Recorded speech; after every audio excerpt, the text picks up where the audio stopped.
One example in Pakistan could be the mobile phone industry. When mobile phone industry came in the market, they kept very, very high capital requirement, and as a result, initially you were seeing that mobile phone could not have any, there was hardly any penetration, people were not using it, and then once they started spending on advertisement and sales promotion, because they had to come up with they have to do spend very heavily on the infrastructure and have to make capital expenditure, and they had a huge budget for sales promotion and advertisement, so the industry grew.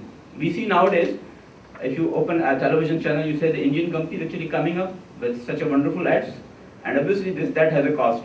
I remember actually when we were launching our company, and we tried to create some awareness of Takaful.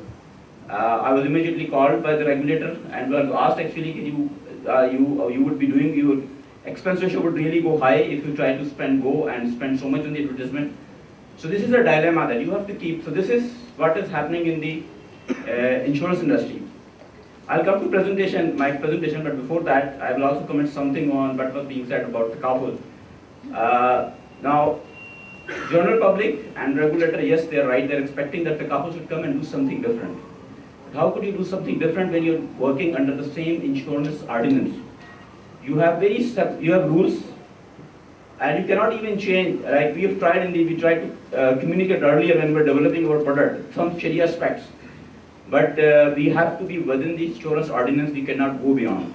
An insurance ordinance is the document which is meant for an insurance company, not for Takaful. And now the Takaful rules, new Takaful rules are coming, which are under the insurance ordinance. And there is hardly any room for product innovation. I'll come to that why. So expecting something different, give us a new Takaful Act, we will inshallah provide the difference, and some regulatory environment as well. So I will start with my presentation. Now Takaful is what we have been discussing. We all know what insurance does, though very few people are convinced that insurance actually does anything. But insurance is a very useful tool, we all know. Takaful is a Sharia compliant alternate to insurance, or it's a Sharia compliant risk mitigation tool. I will just cover risk mitigation. So first of all, when we go out in the market, the first question which we face from the market, people say the insurance is not permissible, mainly because they feel that risk mitigation is not allowed in Sharia. This is what general perception is all about. People they think in this manner. So I'll talk about risk mitigation, how Sharia thinks about risk mitigation. Then I'll just briefly touch on how Takaful operates and what Takaful could do, and something related to the topic of today, which was how insurance or risk mitigation could minimize businesses. So I'll touch briefly upon that as well, because I have limitation of time. Now, so first of all, risk mitigation.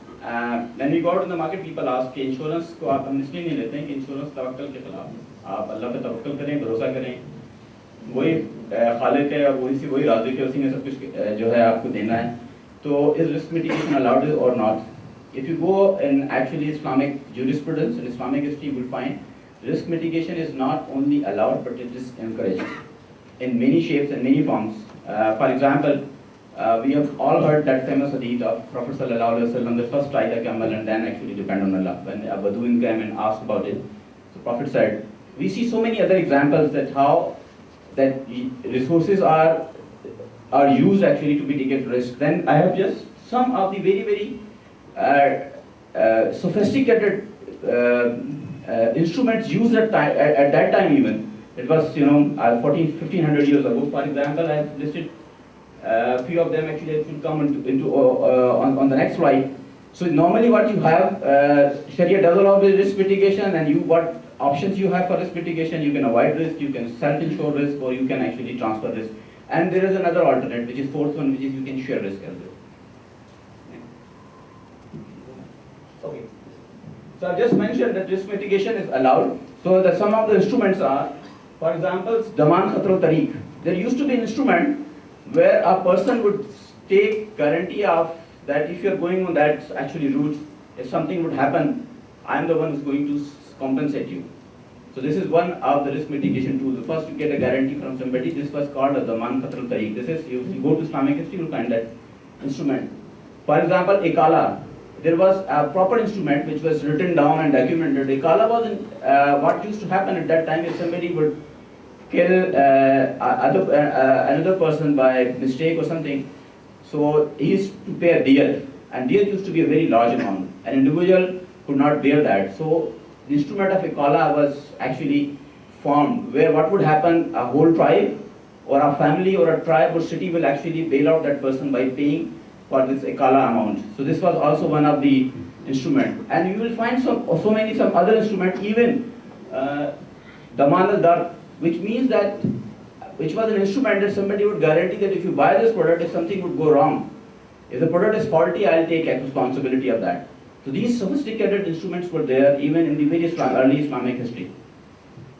Next. So what is wrong with insurance? Actually, there is nothing wrong with the concept of insurance, which allows risk mitigation.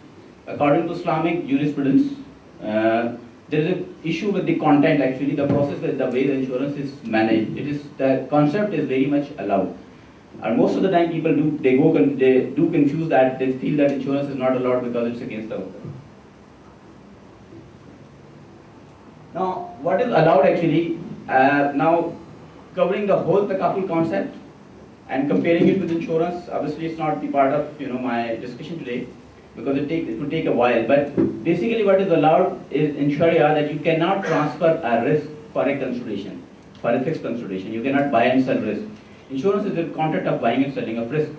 What is allowed is sharing of risk. So there could be a number of instruments actually which we have seen. We have cooperative system, we have mutuals, we have so many other instruments which would basically be based on the sharing of risk. So risk sharing is allowed in Sharia. Risk transfer is not allowed for a consideration. And then there are some side elements in insurance, which we say that they do invest in non-Islamic mode, but even if an insurer could go on, they can actually go and invest in Islamic mode, that doesn't make actually insurance Islamic. Now, how does the insurance function? We all know that normally there is premium. How does the takaful function? Normally you have premium, which is paid, and then actually you will have the premium, and you are guaranteed that if there is a claim, you will be paid against the claim. So what happens actually here in insurance? Normally in insurance there are two parties. One is the insured and an insurer. But in takaful there are three parties. Number one, there is a pool which we based on the waqf basis. So number one, first of all, there are participants. They form a pool in Pakistan. This pool is based on the basis of waqf. Now waqf is an instrument which was used by Muslims very extensively. And if you go to the history, you will find that every Sahabi used to have at least one waqf, that is waqf. Waqf is something you will actually have the corpus. The basic of the institute is you donate, for example, a house. So the house would remain intact. The income of the house, if it is going on the rental, will be used for the purpose of benefit of the other person, other people, or for sadaqah or for something else.